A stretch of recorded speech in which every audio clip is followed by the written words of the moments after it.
میرے عزیزوں، رمضان المبارک کا ایک عشرہ ختم ہو چکا اور ہم دوسرے عشرے میں آ چکے ہیں۔ مولا کریم عشرہ رحمت کے بعد ہم سب کو عشرہ مغفرت کی بھی برکتیں عطا فرمائے۔ 14ویں پارے میں آپ نے سورہ حجر کی تلاوت سماعت کی۔ اس بلیغ فصیح کتاب قرآن عظیم کی ہمیشہ حفاظت فرمائے گا، اور اس کی حفاظت کے طریقے آپ دیکھ رہے ہیں۔ آج دنیا میں سب سے زیادہ پڑھی جانے والی کوئی کتاب ہے تو قرآن پاک ہے۔ قرآن مقدس سے زیادہ کوئی کتاب نہیں پڑھی جاتی۔ یہ ہمارا نہیں، دوسروں کا سروے بھی بتاتا ہے، کیونکہ دنیا میں جو بھی کتابیں لکھی گئی ہیں، ایک بار اگر آپ نے اس کتاب کا مطالعہ کر لیا تو آپ اٹھا کر کے رکھ دیتے ہیں کہ ہاں میں نے اس کتاب کو پڑھ لیا۔ اگر اچھی لگی تو دوبارہ پڑھ لیا، اور اچھی لگی تو 3 بار پڑھ لیا۔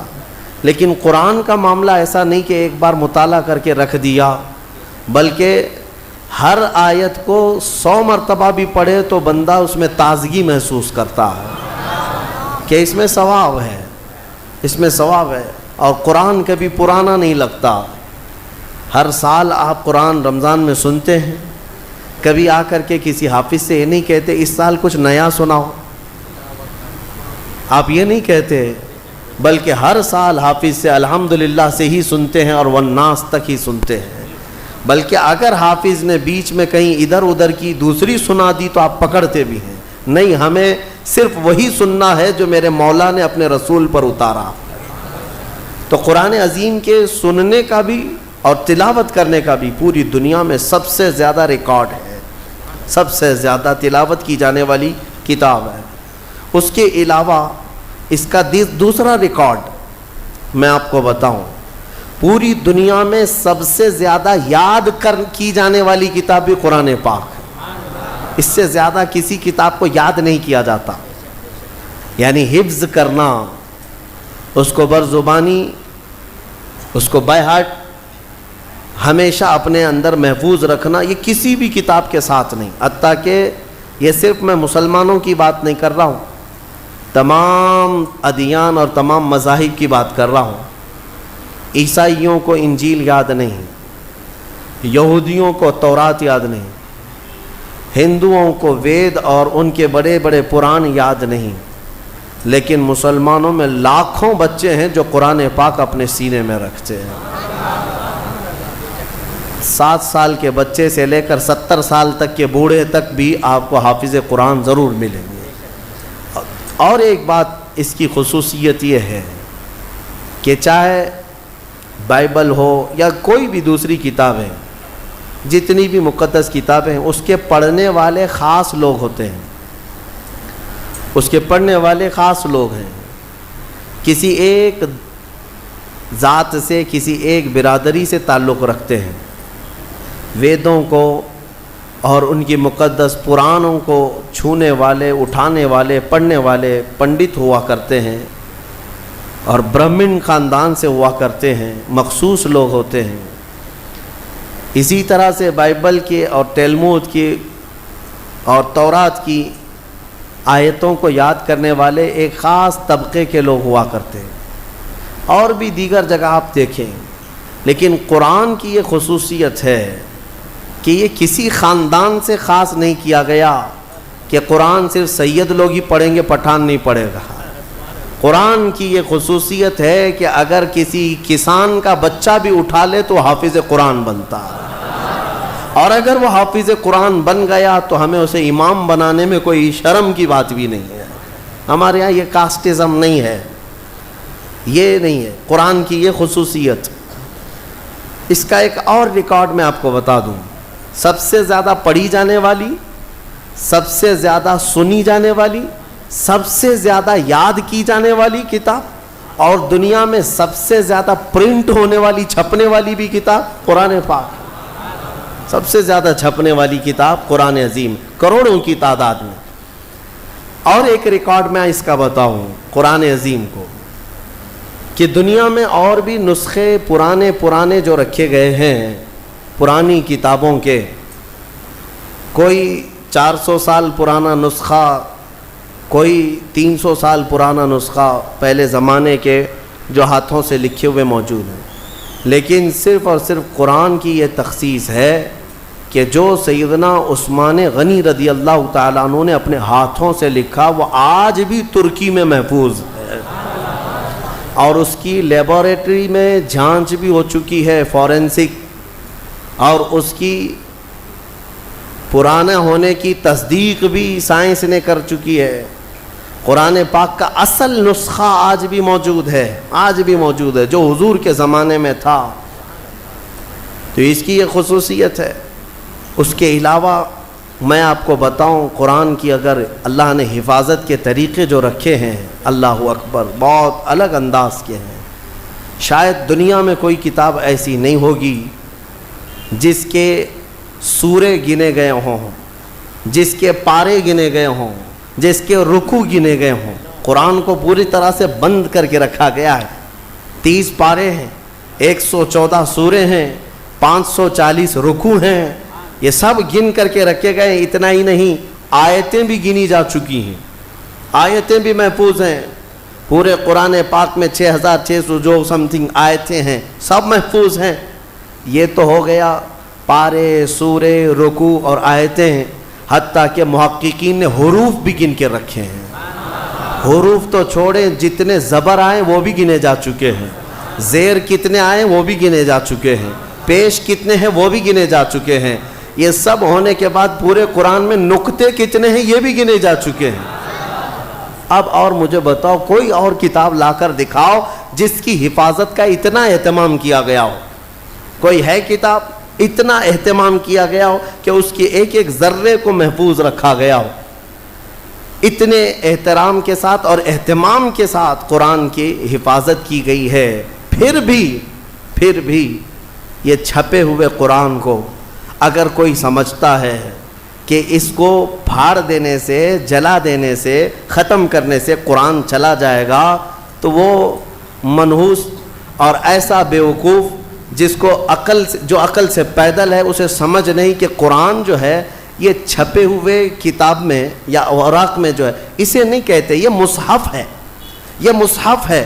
قرآن علم الہی کا نام ہے، اللہ کے علم کا نام ہے قرآن۔ اگر تم مٹا سکتے ہو تو پھر مٹا کر دکھاؤ۔ وہ اللہ کے علم کو قرآن کہتے ہیں۔ اب آؤ، دنیا کی شاید ہوئی کوئی کتاب ہو، اور اس کا ایک ریکارڈ میں بتا دوں، اور ایک ریکارڈ جس نے اتنے چیلنج کیے ہوں اور کتاب میں اپنے زمانے سے لے کر آج تک وہ چیلنج برقرار ہوں اور اس کا جواب اب تک کوئی نہیں لا سکا ہو، کوئی اور کتاب نہیں، صرف قرآن۔ پہلا چیلنج اترتا ہے، قل ان کنتم فی ریب مما نزلنا علی عبدنا فأتوا بسورۃ من مثلہ۔ اے لوگو، اگر تم کو شک ہے جو کچھ ہم نے اپنے بندے پر اتارا ہے، اپنے رسول پر اتارا ہے، یہ قرآن میں اگر تم کو لگتا ہے کہ یہ کہیں اور سے آیا ہوا ہے، تو لاؤ اس کے طرح کی ایک سورہ تم بھی بنا کر۔ یہ چیلنج چلتا رہا، نہیں آیا۔ دوسرا چیلنج آیا ہے، قل فأتوا بعشر سور مثلہ۔ اے محبوب آپ فرما دیں اس کے مثل 10 سورتیں۔ پہلا یہ چیلنج آیا، 10 سورتیں لے آئیں، پھر ایک سورت لے کر کے آئے، پھر اس کے بعد آیا کہ 10 آیتیں ہی لے کر کے آؤ۔ یہ تک چیلنج آج بھی قرآن پاک میں تلاوت ہو رہا ہے باضابطہ، اور بدلنے والے اس میں قرآن پاک کو یہ تو کہہ گئے کہ اس میں آتنک ہے، اس میں دہشت ہے، فلاں ہے۔ میں ان سے پھر کہتا ہوں، پھر قرآن اٹھاؤ، پھر قرآن اٹھاؤ، اور پھر اگر تمہاری ہمت ہے تو اس طرح کا دوسرا قرآن تیار کر کے دکھا دو۔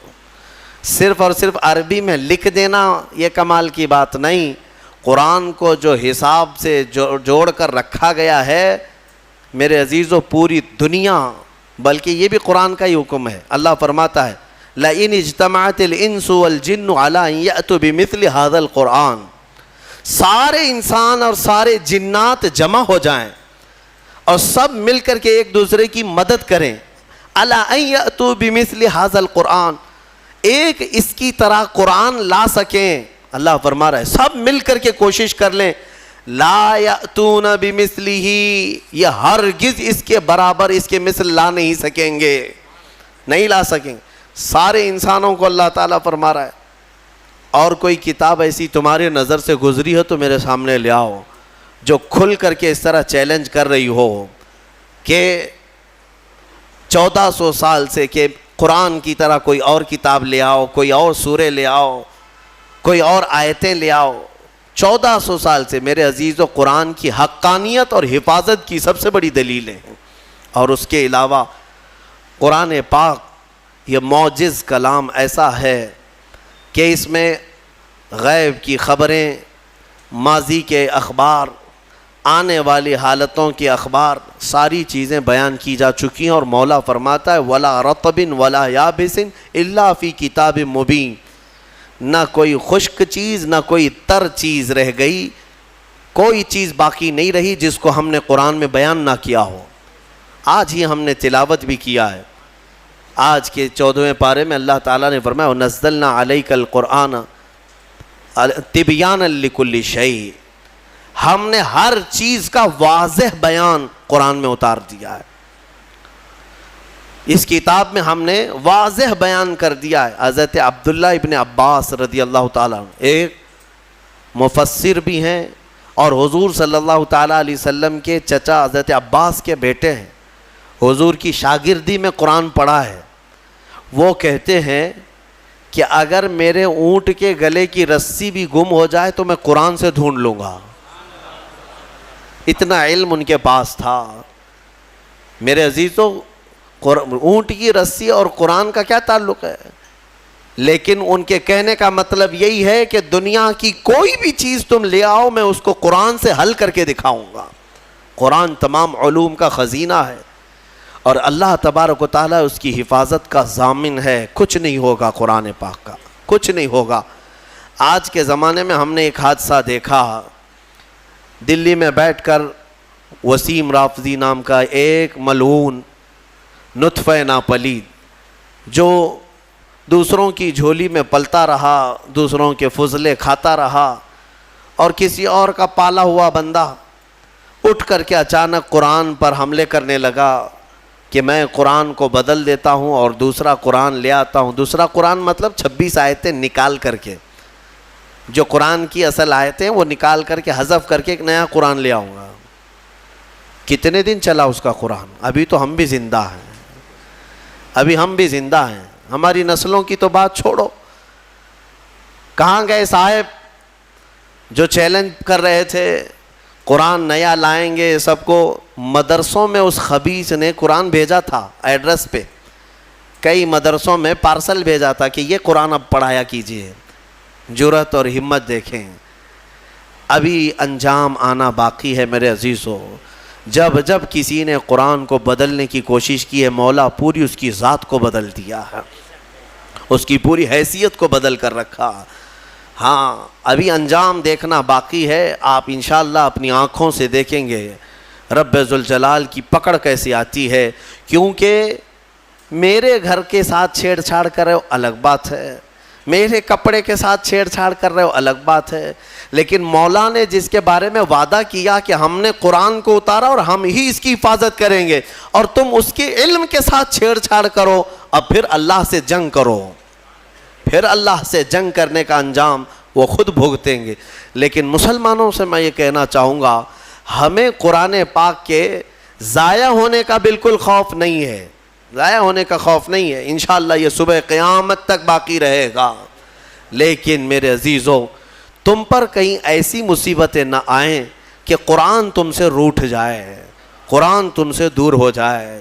ہاں یہ بھی ہو سکتا ہے، کئی قوموں میں ایسا دیکھا گیا ہے کہ قرآن ان سے دور ہو گیا، تو یہ تمہارے لیے نحوست ہے، یہ تمہارے لیے بربادی ہے۔ وہ زمانے میں معزز تھے مسلمان ہو کر، وہ زمانے میں معزز تھے مسلمان ہو کر، اور آج ہم خوار ہوئے تاریک قرآن ہو کر، قرآن کو چھوڑ کر کے ہی ہم آج خوار ہیں، ذلیل ہیں۔ قرآن ایک محکم کتاب۔ آج میں آپ کو بتاؤں ایک فخر کی بات، آپ مسلمان ہیں، آپ اگر کسی کے ہاں بحث میں آ گئے، کوئی اگر آپ کو پکڑ کر کہنے لگے تیرے دین کی حقانیت کی کیا دلیل ہے، تیرا دین حق ہے، مذہب اسلام سچا ہے، کیا دلیل ہے؟ اللہ ایک ہے تم بولو، یہ تمہارا عقیدہ ہے، تیرا فیتھ ہے، محمد صلی اللہ علیہ وسلم دنیا کے سب سے اعلیٰ اور اشرف انسان ہیں، سامنے والے کہے گا یہ تیرا عقیدہ ہے، تیرا فیتھ ہے۔ کرنٹ فی زمانہ مجھے کوئی ایسی دلیل دے دے جس کو میں سمجھ سکوں کہ تیرا دین سچا ہے۔ میرے عزیزو، سچ بتاؤں تمہارے سامنے پیش کرنے کے لیے بڑے بڑے واقعات، بڑی بڑی کہانیاں، بڑی بڑی روایتیں، یہ سب نہیں، بلکہ صرف اور صرف تم قرآن پیش کر کے چیلنج کر سکتے ہو میرے دین کی حقانیت کی سب سے بڑی دلیل یہ ہے جو آج تک محفوظ ہے۔ اگر اس میں کوئی شک ہے تو تم اس کا بدل لا کر دکھا دو، یا اگر تم سچے ہو تو تم اپنے دین کی اس طرح مقدس محفوظ کتاب لا کر دکھا دو۔ یہ میرا چیلنج ہے۔ اس طرح کی محفوظ کتاب دنیا میں آج تک نہیں ہے اور نہ ہو سکے گی۔ کوئی بھی کتاب لاؤ، میں اس کے کئی نسخے ضرور دکھا دوں گا، کئی نسخے دکھا دوں گا۔ جتنے بھی ادیان، جتنے بھی دین دنیا میں پائے جاتے ہیں ان کے مقدس کتابیں ہیں، ہم یہ نہیں کہتے۔ عیسائی بائبل پڑھتے ہیں لیکن بائبل کی کئی قسمیں ہیں، کئی قسمیں۔ یونان والوں کی بائبل الگ ہے، امریکہ والوں کی بائبل الگ ہے، انگلینڈ والوں کی الگ ہے، حذف و اضافے کے ساتھ آیتیں بدلی ہوئی ہیں، واقعات میں ہیر پھیر ہے۔ اسی طرح دیگر مقدس کتابوں کا بھی حال ہے۔ میں کوئی بھی کتاب لاؤ اس کے 4-5 نسخے ضرور پیش کروں گا، اور پھر میرا یہ چیلنج ہے تم قرآن امریکہ میں اٹھاؤ یا ہندوستان میں اٹھاؤ، افریقہ میں اٹھاؤ یا عرب میں اٹھاؤ، ہر جگہ تمہیں قرآن وہی ملے گا جو الحمدللہ سے شروع ہوتا ہے اور والناس پہ ختم ہوتا ہے۔ الحمدللہ، یہ قرآن کی حقانیت کہ اس کے، اچھا آپ کیا سمجھتے ہیں اس کے دشمن نہیں رہے، اس کو ختم کرنے کی کوششیں نہیں ہوئی؟ بہت کچھ کر چکے، لیکن کیا کر سکتے ہیں؟ آسمان کو کب کون نیچے لا سکتا ہے؟ آسمان کو نیچے، کچھ دشمن ہوتے ہیں، سنا ہے کہ کتا چاند کا دشمن ہوتا ہے۔ ہاں ہم نے سنا ہے، پتہ نہیں کیوں دشمنی کرتا ہے، کیونکہ 14ویں رات کو چاند کو دیکھ کر وہ بھونکنے لگ جاتا ہے، چاند کی طرف دیکھ کر کے بھونکتا ہے، اور شاید سوچتا بھی ہوگا کسی طرح اس کو نیچے گرا دوں بھونک بھونک کر کے، لیکن اس کے بس میں نہیں ہے، اس کی طاقت میں نہیں ہے۔ اس طرح بہت سارے آج کتے بھونکتے ہیں اسلام کی اس چکا چوند روشنی کو دیکھ کر، لیکن ان کے بس میں نہیں ہے اس کو زمین پر لا سکیں، قرآن کو زیر کر سکیں یا اسلام کو ختم کر سکیں۔ ہاں بس اتنا ہے کہ اپنے گوفے میں بیٹھ کر تھوڑی دیر بھونکتے رہیں، اور گلا خراب ہو جائے تو خاموش ہو جائیں، بس اتنا ہو سکتا ہے۔ اللہ تبارک و تعالیٰ کا کروڑا کروڑ احسان ہے کہ اس نے ہمیں دین حق کی ہدایت عطا فرمائی ہے، اور قرآن پاک جیسی محکم اور محفوظ کتاب اللہ نے ہمیں عطا فرمائی ہے۔ میرے عزیزو، اس کی حقانیت کی ایک اور دلیل میں تمہیں بتاؤں، اس کی حقانیت کی ایک اور دلیل، بلکہ بے شمار دلیلیں ہیں۔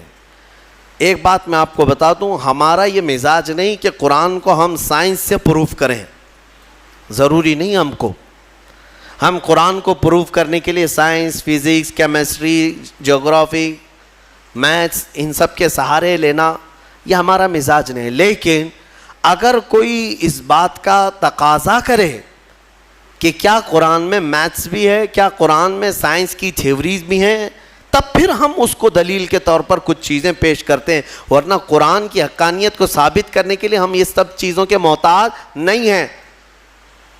میں آپ کو بتاتا ہوں قرآن پاک کی وہ حقانیت۔ اچھا، یہ سب سے بڑی دلیل یہ ہے، اگر کوئی کہتا ہے کہ یہ محمد صلی اللہ تعالیٰ علیہ وسلم نے اپنی طرف سے لکھ دیا، اپنی طرف سے جمع کر دیا، تو بھی میرے عزیزو، عرب والے یہ بات کہہ سکتے تھے جو ان کے زمانے میں موجود تھے، کسی نے نہیں کہا۔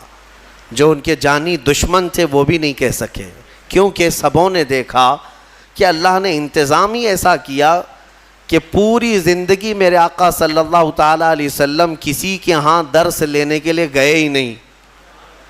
ہمارے نبی کی خصوصیت کیا ہے؟ امی۔ ہم پڑھتے ہیں نا حضور کے نام پر درود، صلی اللہ علی النبی الامی. امی کسے کہتے ہیں؟ امی کا مطلب ہے جو کسی سے نہ پڑھا ہو, جو کسی سے نہ پڑھا ہو. سنبھل کر کے ترجمہ کرنا. کچھ بدبخت یہاں پر حضور کو بغیر پڑھا لکھا کہتے ہیں, وہ بغیر پڑھے لکھے تھے, نعوذ باللہ.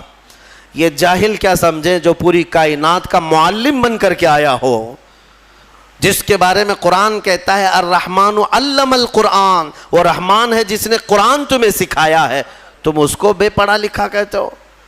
امی کا مطلب بے پڑھا لکھا نہیں. جس نے ایسا کہا وہ دنیا کا سب سے بڑا جاہل ہے, سب سے بڑا جاہل ہے. دیکھیں دونوں میں فرق میں آپ کو بتاتا ہوں. ایک بغیر بے پڑھا لکھا جس کو ان پڑھ کہتے ہیں آپ, ایک ہے جو سب جانتا ہے لیکن کسی سے پڑھا نہیں ہے. دونوں میں فرق ہے کہ نہیں ہے؟ ہاں, جس کے دل میں کوڑ ہے, جس کے دل میں بغض اور عداوت ہے, وہ امی کا ترجمہ ان پڑھ کرتا ہے. ان پڑھ کے ذریعے سے معاذ اللہ رب العالمین جس نے ایسا کہا, حضور پاک صلی اللہ تعالیٰ علیہ وسلم کی شان میں اس نے تنقیص کیا, حضور کی توہین کیا, میرے آقا صلی اللہ تعالیٰ علیہ وسلم کی اس نے گستاخی کیا. اور ہم نے یہاں پر سنا بھی تھا, ہماری شہر میں کوئی ایسا ماڈرن آدمی آیا جو یہ کہنے لگا کہ حضور کو لکھنا نہیں آتا تھا. ظالم, تو نے لکھنا کہاں سے سیکھا؟ جس رسول نے مدینے کے اندر صرف 10 سال کے اندر 80,000 لوگوں کو قلم پکڑنا سکھایا, تم ظالم اس کو کہتے ہو رسول پاک صلی اللہ علیہ وسلم کو لکھنا نہیں آتا تھا. نعوذ باللہ من ذالک. اگر حضور صلی اللہ تعالیٰ علیہ وسلم کو لکھنا نہیں آتا تھا تو پھر یہ قرآن لکھوایا کس نے ہے؟ قرآن لکھوایا کس نے ہے؟ کاتبان وحی ضرور ہیں, لکھنے والے صحابہ تھے, قرآن لکھنے والے صحابہ تھے, لیکن کیا حضور پڑھ دیتے تھے وہ گھر جا کر لکھتے تھے؟ حضرت امیر معاویہ فرماتے ہیں حضور کی صحبت میں وہ بیٹھتے تھے, قرآن کی آیتیں جب اترتی حضور فرماتے لکھو. اب جب وہ لکھتے تو حضور بتاتے یہ اس طرح سے لکھو, یہ اس طرح سے لکھو. آیتوں کو کہاں سے کیسے لکھا جائے میرے آقا خود تعلیم فرماتے. یہ اور بات ہے کہ رسول کریم صلی اللہ تعالیٰ علیہ وسلم نے خود قلم نہیں اٹھایا, لیکن ہزاروں کو قلم پکڑنا خود سکھایا ہے میرے آقا نے. اور جو یہ کہتا ہے وہ ہمارے دل کو ٹھیس پہنچاتا ہے. اے سنی مسلمانوں, نبی پاک صلی اللہ تعالیٰ علیہ وسلم کو لکھنا نہیں آتا تھا, نعوذ باللہ من ذالک. قرآن جن کے بارے میں کہہ رہا ہے وَعَلَّمَكَ مَا لَمْ تَكُنْ تَعْلَمْ, اے رسول ہم نے آپ کو وہ سب سکھا دیا جو آپ نہیں جانتے تھے. اگر حضور لکھنا نہیں جانتے تھے تو اس آیت کے مطابق رب نے انہیں سکھایا کہ نہیں سکھایا؟ اللہ فرما رہے ہم نے وہ سب سکھا دیا. سب میں کیا کیا آیا؟ سب میں کیا کیا آیا؟ سب میں میرا اور تمہارا نام بھی آ گیا. ہاں, میرے رسول کو اللہ نے وہ بھی سکھا دیا کہ اتنے زمانے کے بعد یہ لوگ آئیں گے, فلاں آئیں گے. حضور کو اللہ نے سارے علوم سکھائے, اس میں لکھنا بھی ہے, پڑھنا بھی ہے, بولنا بھی ہے, سننا بھی ہے, ساری چیزیں آ گئی. علمک ما لم تکن تعلم. اسی لیے الحمدللہ ہم اہل سنت و جماعت کا موقف یہ ہے کہ میرے رسول عالم ما کان و ما یکون ہیں. جو کچھ ہوا وہ بھی جانتے تھے اور جو کچھ ہونے والا ہے وہ بھی جانتے تھے. بات میں جو کہہ رہا تھا وہ توجہ سے سنیں. امی, امی کسے کہتے ہیں؟ پھر سے تنبیہ کے ساتھ میں کہہ رہا ہوں, امی کا مطلب ان پڑھ نہیں, ان پڑھ نہیں, بلکہ جو کسی سے پڑھا ہوا نہ ہو, اس کا کوئی استاد نہ ہو. میرے رسول کی شان ہے وہ امی ہیں. اگر ان کو کسی نے پڑھایا ہے تو سیدھے ان کے پروردگار نے پڑھایا ہے. ہاں بس اللہ تبارک و تعالیٰ ان کا استاذ ہے, جبرائیل بھی نہیں. بعض لوگ یہ کہتے ہیں کہ جبرائیل آ کر دکھا. جبرائیل علیہ السلام کا کام صرف پہنچانے کا ہے, پڑھانے کا نہیں. جبرائیل علیہ السلام کا کام کیا ہے؟ پہنچانے کا. اسی لیے ہمارے ایک مفسر نے لکھا ہے پہلی آیت جو قرآن کی اتری وہ کیا تھی پتہ ہے نا مسلمانوں؟ اقرا بسم ربک الذی خلق. غار حرا میں یہ اتری ہے. میں توجہ چاہتا ہوں, جب جبرائیل آئے غار حرا میں تو جبرائیل یہ کہہ رہے تھے اقرا, پڑھو. کیا کہہ رہے تھے؟ پڑھو. اور حضور فرما رہے تھے ما انا بقاری, میں نہیں پڑھنے والا. اب یہاں پر بھی کچھ ظالم کوڑ دل والے کہتے ہیں ترجمے میں کہ مجھے پڑھنا نہیں آتا. تم کو پڑھنا نہیں آتا، رسول کو کیا نہیں آتا ہے؟ حضور یہ فرما رہے تھے کہ میں نہیں پڑھنے والا، میں پڑھوں گا نہیں. وہ کیوں کہہ رہے تھے میں آپ کو بتاتا ہوں. پھر سے جبرائیل نے سینے سے سینہ لگایا، 3 بار کیا جبرائیل نے، اقرا پڑھیے. کیا کہا؟ پڑھو. اس میں فرق سمجھو میرے عزیزو. عربی میں ایک لفظ ہے قل. قل کا مطلب ہوتا ہے کہو. بچے کو ہم قریب لائیں جو بالکل ابتدائی والا ہو تو اس سے کہتے ہیں کہ بیٹا میں جیسا کہوں ویسا کہو، میں جیسا بولوں ویسا بولو. مطلب کیا ہے کہ ابھی اس کو کچھ آتا نہیں ہے اس لیے میں اس کو کہہ رہا ہوں بولو. یہ قل میں ہوتا ہے، قل میں. اور بعض مفسرین نے فرمایا جبرائیل جب اقرا کہہ رہے تھے کہ پڑھو، یہ اسی کو کہا جاتا ہے جو کبھی پڑھا ہوا ہو. یہ اسی سے کہا جاتا ہے جو کبھی پڑھا ہوا ہو. اقرا پڑھو. اور قرآن کی کتنی آیتیں میں تم کو بتاؤں. اللہ تعالیٰ فرما رہا ہے وَإِذْ قَالَ رَبُّكَ لِلْمَلَائِكَةِ إِنِّي جَاعِلٌ فِي الْأَرْضِ خَلِيفَةً. پہلے والے پارے میں نے اس کی تفسیر بھی کیا ہے. وَإِذْ کا مطلب کیا ہے ترجمہ اٹھا کر کے دیکھ لینا. وَإِذْ. اور یاد کرو جب رب نے فرشتوں سے کہا کہ آدم کو میں اپنا خلیفہ بنانے والا ہوں. اللہ تعالیٰ فرشتوں سے فرما رہا ہے کہ میں ایک انسان بناؤں گا آدم اور اس کو خلیفہ بنا کر زمین میں بھیجوں گا. لیکن اس سے پہلے آیت کہاں سے شروع ہو رہی ہو؟ وَإِذْ کا مطلب ہوتا ہے یاد کرو. اور یاد کرو اے محمد جب رب تمہارا کہہ رہا تھا فرشتوں سے کہ میں زمین میں اپنا خلیفہ بناؤں گا. حضور کو کیوں کہا جا رہا ہے؟ حضور کو یہ کیوں کہا جا رہا ہے؟ اور یاد کرو مطلب یہ ہے کہ اے محبوب کیا آپ بھی تو تھے اس وقت نورانی حالت میں، نور کی کیفیت میں آپ بھی تھے. وہ یاد کریں آپ جب رب فرما رہا تھا تو جو رسول آدم کے پیدا ہونے سے پہلے سے حالات دیکھ رہے ہوں اس کے بارے میں تم کہتے ہو بغیر پڑھا لکھا ہے. ہاں بہرحال مجھے جو بات عرض کرنی تھی وہ قرآن کی حفاظت کی، وہ یہ ہے کہ اللہ نے ایسے رسول پر یہ قرآن اتارا جو کسی سے پڑھا ہوا نہیں ہے. اور اس قرآن کی سب سے بڑی یہ دلیل ہے کہ رسول پاک صلی اللہ تعالیٰ علیہ وسلم پر ایسا قرآن اترا ہے جو عرب کے لٹریچر میں سب سے ہائی لیول کا لٹریچر ہے، سب سے ہائی لیول کا. عربی فصاحت بلاغت میں اس کا کوئی مثل ہی نہیں تھا. وہاں اس زمانے میں عربی جاننے والے بڑے بڑے شعراء تھے، بڑے بڑے عربی دان تھے. حضور پاک صلی اللہ علیہ وسلم نے چیلنج کے لیے ایک بار خانہ کعبہ کے دروازے پر یہ سورہ بھی لگا دی تھی، انا اعطیناک الکوثر فصل لربک وانحر ان شانئک هو الابتر. کوئی عرب کا شاعر ہے تو اس کا جواب لکھ کر کے لائے. اگر یہ شعر ہے میرے، شعر و شاعری ہے تو تم اس شعر و شاعری سے اس کا جواب لکھ کر لاؤ. عرب والے جانتے تھے کہ اس کے اندر کتنے معنی ہیں، کتنے مفاہیم ہیں، اس طرح جمع کرنا ان کے بس میں نہیں تھا. ایک بہت بڑے شاعر کو لے آئے، بہت بڑا پڑھا لکھا ان کا فی البدی اشعار میں بات کرنے والا. اس کو کعبے کے پاس لائے اور کہا دیکھو محمد نے یہ لگایا ہے، اس کا جواب دینا ہے. اس شاعر نے غور سے دیکھا اور ایک لائن لکھ دیا، کہا یہ اس کے نیچے لگا دو.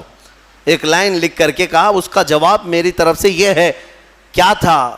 آیت تو لکھی تھی فصلی لربک وانحر ان شانئک هو الابتر، اور شاعر نیچے لکھا ہوا تھا ما ھذا کلام البشر، یہ بشر کا کلام ہو ہی نہیں سکتا. اس نے نیچے لکھ کر کے کہا اس کا جواب یہی ہے کہ یہ بشر کا کلام نہیں ہو سکتا.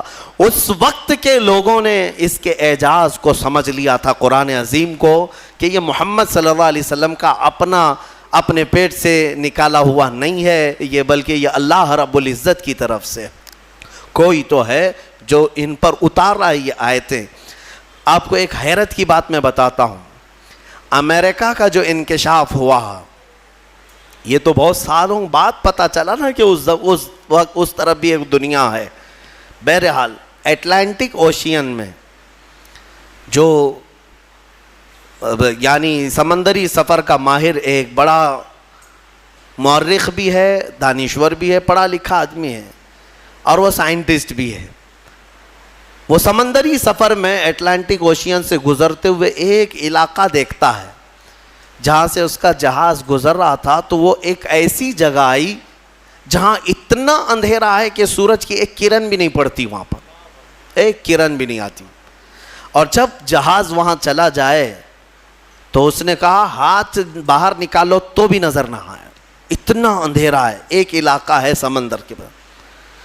اس نے باہر آ کر کئی سالوں کے بعد اس کا انکشاف کیا کہ میں نے اٹلانٹک اوشین کے اندر ایک ایسی جگہ دیکھی ہے جہاں پر سمندر میں نہایت ہی اندھیرا ہے، نہایت ہی اندھیرا ہے، ہاتھ نکالو تو بھی نظر نہ آئے. یہی اس کے جملے تھے. اور ظاہر سی بات ہے پہلا وہ شخص ہے جس نے یہ کھوج نکالی سمندر کے علوم میں.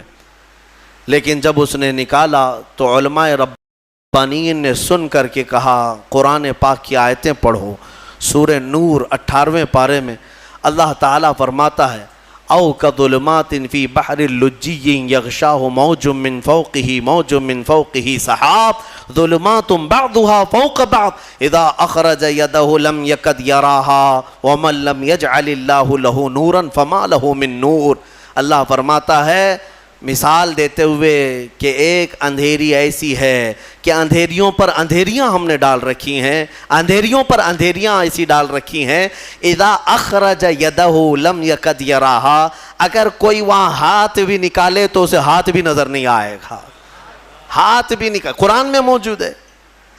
اندھیریوں پر اندھیریاں ایک جگہ ہم نے ایسی ڈال رکھی ہیں کہ اگر کوئی ہاتھ بھی نکالے تو اسے ہاتھ نظر نہیں آئے گا. اور اللہ جس کے لیے روشنی نہ کرے کوئی اور روشن کر ہی نہیں سکتا. آیت یہ موجود ہے. اب اس صاحب کو بھی بتایا گیا جو کھوج نکالے تھے، کہا یہ تو قرآن میں موجود ہے. کہا قرآن کتنے سو سال پہلے؟ تقریباً اس زمانے میں 1200 سال گزر چکے تھے. 1200 سال پہلے یہ قرآن کی آیت میں، تو ہو سکتا ہے یہ قرآن جو محمد صلی اللہ علیہ وسلم نے جمع کیا ہے وہ بہت ہی ماہر تیراک ہوں گے، بہت ہی ماہر سمندر کے علم والے ہوں گے. علم الابحار انہیں بہت اچھی طرح سے معلوم ہوگا، یعنی سمندروں کے علوم ان کو بہت معلوم ہے. جب اس نے یہ کہا تو علماء نے اور مسکرا کر تعجب میں کہا کہ میاں بات ایسی ہے، میرے آقا صلی اللہ علیہ وسلم کی سیرت پڑھو. پورے 63 سال میں حضور کی زندگی میں کبھی سمندر پر جانے کا اتفاق ہی نہیں آیا، سمندر کے کنارے جانے کا بھی اتفاق نہیں آیا. تو وہ اش کرنے لگا، جو بندہ پوری زندگی میں کبھی سمندر نہیں گیا ہو اور وہ اٹلانٹک اوشین میں موجود اگر اندھیریوں کی خبر دے رہا ہے تو یہ محمد کا اپنا کلام نہیں ہے، ضرور اس کو اسی نے اتارا ہے جس نے وہ اندھیریاں پیدا کی ہیں. میرے عزیزو، یہ قرآن کی حقانیت کی ایک دو نہیں، سینکڑوں مثالیں تمہارے سامنے رکھ سکتا ہوں. میں نے اس سے قبل اس پر گفتگو بھی کی ہے، بیان بھی میرا موجود ہے. میڈیکل والے، سائنس والے بھی جانتے ہیں بچہ پیدا ہونے کے جو پروسیس ہیں، ایمبریولوجی جس کو کہتے ہیں، وہ آج تحقیق کے ساتھ پتہ چل رہے ہیں کہ 9 مہینے بچہ کن کن پوزیشن سے گزرتا ہے. لیکن 1400 سال پہلے قرآن میں اللہ تعالیٰ اپنے رسول کو بتا رہا ہے ثم خلقنا النطفة علقة فخلقنا العلقة مضغة فخلقنا المضغة عظاما فكسونا العظام لحما. ڈاکٹروں سے پوچھ لینا، MBBS کیے ہوئے ہوں یا دیگر جو ایمبریولوجی پڑھے ہوئے ہوں، انہیں پتہ ہے بچہ جیسے نطفہ ماں کے رحم میں جاتا ہے اس کے بعد کیا بنتا ہے. اس کے بعد وہ نطفہ تھوڑا سا بڑا ہو کر کے چپچپا بنتا ہے، چنگم کی طرح جس کے اندر چپکنے والی چیز ہو، اور اس کو عربی میں علقہ کہتے ہیں. علقہ کہتے ہیں، وہ بہو وہی ترجمہ ہے. اور اس کے بعد یہ میڈیکل لائن کے اعتبار سے ہی میں بتا رہا ہوں، یہ چپچپا بنتا ہے اور اس کے بعد یہ خون کا لوتھڑا بنتا ہے، خون کا بستہ، خون بندھا ہوا خون جیسا ہوتا ہے. اور اس کے بعد پھر گوشت کا ٹکڑا بنتا ہے. پھر گوشت کے ٹکڑے کے بعد پھر یہ جو ہے ہڈیاں اس کے اندر آنے لگتی ہیں اور پھر شکل بننے لگتی ہے اور پھر اس کے بعد اس پر چمڑی آتی ہے، پھر بال آتے ہیں. اب قرآن پڑھو تو سمجھ میں آئے گا. مولا فرماتا ہے خلقنا نطفۃ علقۃ، ہم نے نطفے کو علقہ بنایا، چپچپا بنایا. فخلقنا العلقۃ مضغۃ، اور پھر ہم نے علقے کو بستہ خون بنایا، فخلقنا المضغۃ عظاما، پھر یہ بندھے ہوئے خون اور بستہ گوشت کو ہم نے ہڈیاں دی، فکسونا العظام لحما، پھر ہم نے ہڈیوں پر چمڑیاں ڈالی، ثم انشأناہ خلقا آخر، پھر ہم نے مکمل کر کے اسے ایک نئی تخلیق میں پیدا کیا۔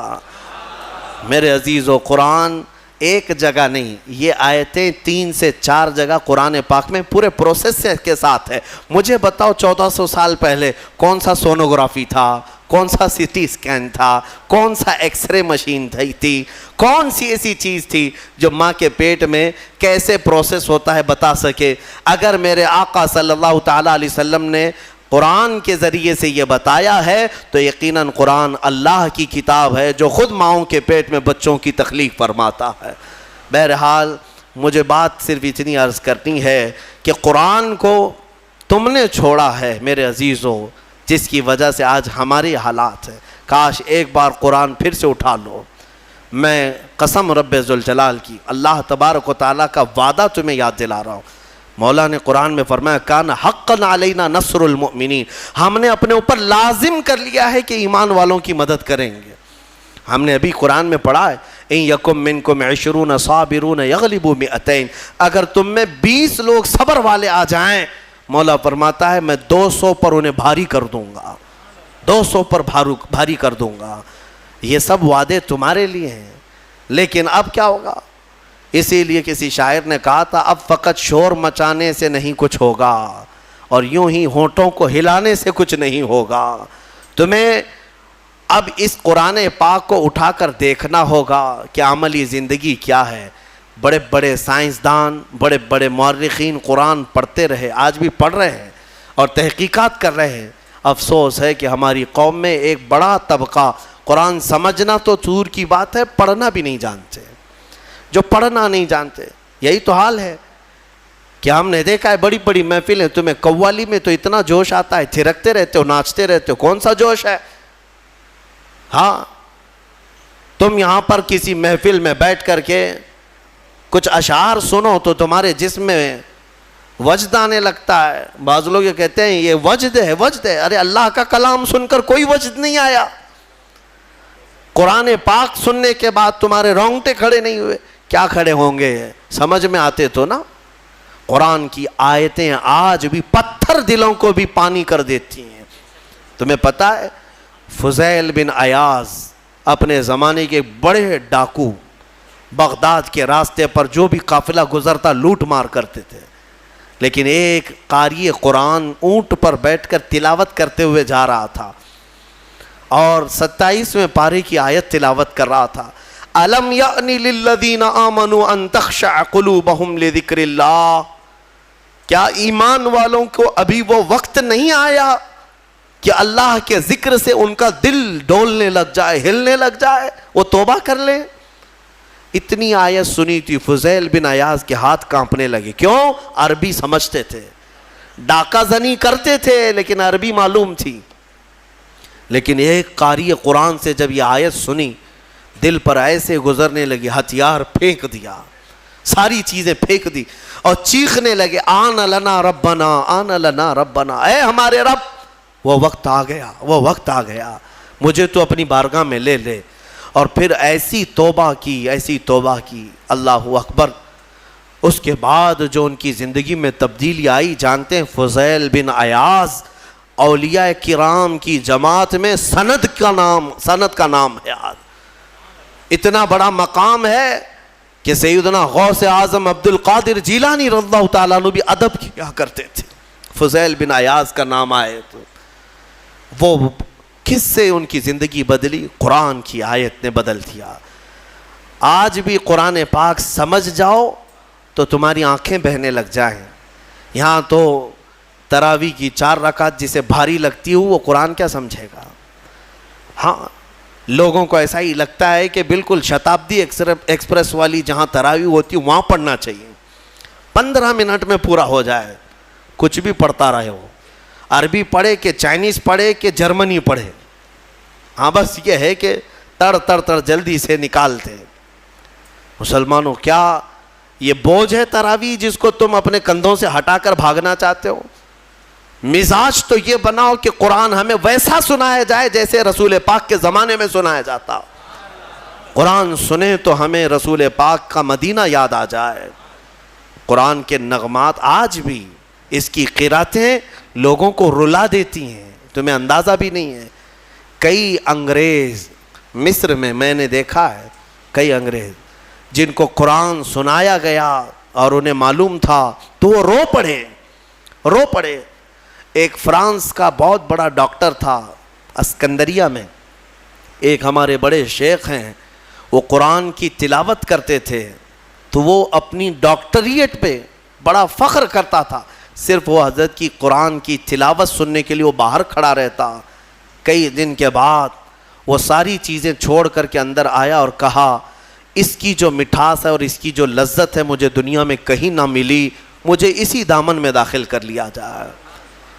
کئی ایسے لوگ ہیں جنہوں نے قرآن پاک کو سن کر کے اپنی زندگیاں بدل لیں. تمہیں کیا ہو گیا؟ قرآن کو اتنا اوپر رکھ دیا کہ ہاتھ بھی نہ جائے. تمہارے فریج اور ٹی ویاں تو صاف ہوتی ہیں, قرآن پر تو پتہ نہیں کتنی گرد و غبار لگی ہوئی ہے. ہاں ابھی رمضان میں اس کو صاف کر دیا ہوگا, اٹھایا ہوگا. قرآن تم کب اٹھاتے ہو؟ قسم کھانے کے لیے. جھگڑا ہو جائے دیکھو میں قرآن کی قسم کھا رہا ہوں. یا پھر کب قرآن اٹھاتے ہو؟ جب کسی کی میت ہو جائے, جلدی لاؤ قرآن. ارے یہ زندوں کے لیے اترا ہے قرآن, مردوں کے لیے نہیں. قرآن زندوں کے لیے نا. ہاں مردوں کو ایصال ثواب تو ضرور کرائیں گے ہم, فائدہ تو پہنچے گا تلاوت کا, لیکن یہ ایصال ثواب کے لیے ہی نہیں. قرآن کہتا ہے ھدی للمؤمنین, مومنوں کی ہدایت کے لیے آیا ہے.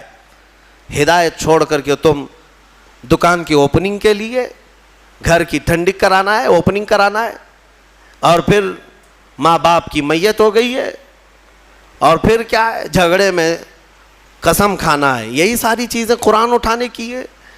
قرآن عظیم اللہ تعالیٰ کا وہ عظیم تحفہ ہے کہ پوری زندگی بھر اس پر رشک کرو گے تو بھی کم ہے. آج پوری دنیا میں کسی قوم کے پاس یہ کتاب نہیں ہے جتنی محکم کتاب تمہارے پاس ہے. سینہ تان کر کے کہہ سکتے ہیں ایسی کتاب کسی کے پاس نہیں ہے. اتنا بڑا ذخیرہ تمہارے پاس ہے اور تم اس کو پیچھے ڈالے ہوئے ہو. بچپن میں ہمارے بچوں کو جب مدرسہ بھیجتے ہیں ہم تو قرآن سینے سے لگا کر بھیجتے ہیں نا. بچہ سینے سے لگا کر کے آتا ہے قرآن, لیکن چند ہی دنوں کے بعد جب ہم بڑے ہونے کے بعد دیکھتے ہیں اسکول جانے کے وقت بچہ تو سارا بستہ پیٹھ پر رکھا رہتا ہے. ہوتا یہی ہے نا, بستے میں ساری بکس کتابیں پیٹھ پر رکھا رہتا ہے, لیکن مدرسہ جب آتا ہے تو قرآن سینے سے لگا کر آتا ہے. شاید بڑوں نے, ہمارے بزرگوں نے یہ رواج رکھا ہوگا کہ بیٹا قرآن ہمیشہ سامنے ہونا چاہیے, قرآن ہمیشہ مقدم رہے, بعد میں سب. لیکن بڑے ہونے کے بعد یہ سامنے والی چیز پیچھے ڈال دیتا ہے, پیچھے والی چیز کو ہی اہمیت دینے لگتا ہے. ایک بات یاد رکھو, میں نہ کالج کا مخالف ہوں, نہ اسکول کا مخالف ہوں, نہ یونیورسٹی کا مخالف ہوں. ہاں کوئی بھی کالج کا, یونیورسٹی کا, کہیں کا اسٹوڈنٹ ہو میرے ساتھ بیٹھے, میں اس کے ساتھ انشاءاللہ ڈسکس ضرور کروں گا ہر ٹاپک پر. لیکن یہ برکت ہے صرف قرآن کی. الحمدللہ ہم نے قرآن پڑھا ہے تو قرآن کی برکت سے اللہ نے ہمیں سائنس کی بھی سمجھ عطا کی ہے, ہمیں میتھس بھی آتا ہے, ہمیں جیومیٹری بھی آتی ہے, ہمیں فزکس بھی آتا ہے تھوڑا بہت. میں یہ فخر کے لیے نہیں کہہ رہا, نہ ہی یہ غرور کے لیے کہہ رہا ہوں, بلکہ جو کچھ بھی اللہ نے ہمیں شدھ بدھ دی ہے وہ قرآن کی برکت سے عطا کیا. اور اعلیٰ حضرت فاضل بریلوی رضی اللہ تعالیٰ عنہ خود فرماتے ہیں ایسی ایسی کتابیں انہوں نے لکھ رکھی ہیں کہ آج کی بڑی بڑی یونیورسٹیوں کے پروفیسر حل نہیں کر پا رہے ہیں. ان کے میتھس کے بڑے بڑے ٹف فنڈے نہیں حل کر پا رہے ہیں.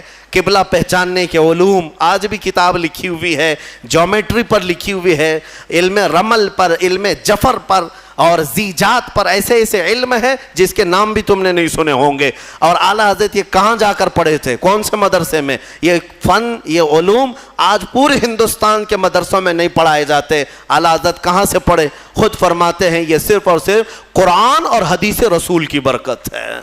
رسول پاک صلی اللہ تعالیٰ علیہ وسلم کے قدموں میں جو ہو گیا ہر علم خیرات میں ملا. میں یہ کہتا ہوں کہ نوجوانوں ضرور جاؤ, اسکول جاؤ, کالج جاؤ, یونیورسٹیوں میں جاؤ, ٹاپ کرو, پوری یونیورسٹی کو ٹاپ کرو. لیکن عقیدہ اور یقین یہ ہونا چاہیے کہ تم دنیا میں اگر عروج پر پہنچو گے تو شروعات تمہاری الحمدللہ رب العالمین سے ہونی چاہیے. یہاں سے ہو تو پھر دیکھو اللہ تعالیٰ تمہیں ترقی بھی دے گا اور برکت بھی عطا کرے گا۔ اللہ کریم ہمیں کہنے سننے سے زیادہ عمل کی توفیق عطا فرمائے۔ قرآن عظیم کی برکتیں اللہ تعالیٰ ہم سب کو عطا فرمائے۔ ایک سوال ہے، یہ ہر نماز کے بعد یہاں پر جو تسبیح پڑھی جاتی ہے سبحان اللہ وبحمدہ سبحان اللہ العظیم وبحمدہ استغفر اللہ، یہ بخاری شریف کی حدیث ہے، بخاری شریف کی حدیث ہے، صحیح کتاب۔ حضور پاک صلی اللہ تعالیٰ علیہ وسلم نے فرمایا جس نے دن میں یہ 100 مرتبہ پڑھ لیا، دن بھر جو کچھ بھی کیا گیا تھا سب اللہ معاف فرمائے گا۔ تو رواج یہ دیا جاتا ہے کہ 5 وقت کی نمازوں میں اگر تم سے 50 یا 55 مرتبہ ہو جائے، 11 مرتبہ پڑھتے ہیں، باقی کا بچا ہوا اپنے رات میں سونے کے وقت پڑھ لو تاکہ دن بھر کی خطائیں معاف ہو جائیں۔ اور بخاری شریف کی سب سے آخری حدیث جس پر ختم بخاری ہوتی ہے اور اس کی تلاوت کے وقت دعائیں قبول ہوتی ہیں، بزرگوں نے فرمایا بخاری شریف کا جب ختم ہوتا ہے نا، جیسے ختم قرآن بھی ہے نا، شب قدر کو ختم قرآن کی محفل ہوتی ہے، بخاری شریف کی ختم کی بھی محفل ہوتی ہے، اور بزرگوں نے فرمایا ختم بخاری کے وقت جو حدیث آخری پڑھی جاتی ہے اس وقت مجمع میں جو بھی دعا کرے گا اللہ اس کی دعا قبول کرے گا۔ وہ کیا پڑھی جاتی ہے بخاری شریف کی آخری حدیث؟ میرے آقا صلی اللہ علیہ وسلم نے فرمایا کلمتان حبیبتان الی الرحمن خفیفتان علی اللسان ثقیلتان فی المیزان سبحان اللہ وبحمدہ سبحان اللہ العظیم۔ میرے آقا فرماتے ہیں 2 کلمے ایسے ہیں جو رحمان کو سب سے زیادہ پیارے ہیں اور زبان پر سب سے ہلکے ہیں اور میزان میں سب سے بھاری ہیں۔ زبان پر بہت ہلکے ہیں، میزان پر سب سے بھاری ہیں۔ وہ 2 کلمے کیا ہیں؟ میرے آقا فرماتے ہیں سبحان اللہ وبحمدہ ایک کلمہ، سبحان اللہ العظیم دوسرا کلمہ۔ یہی ہے۔ ایک دوسری حدیث میں آگے وبحمدہ استغفر اللہ کا بھی اضافہ ہے۔ بہرحال یہ اس کی فضیلت آپ نے پوچھا اس لیے میں نے عرض کیا۔ آج بھی بحمدہ تعالی خانہ کعبہ کے پاس کثرت سے پڑھی جانے والی تسبیح بھی یہی ہے۔ پورے خانہ کعبہ کے غلاف پر اگر کوئی تسبیح لکھی ہوئی ہے تو صرف سبحان اللہ وبحمدہ سبحان اللہ العظیم، یہی آپ دیکھیں گے۔ اللہ تبارک و تعالیٰ اس تسبیح کی برکت سے ہمارے گناہ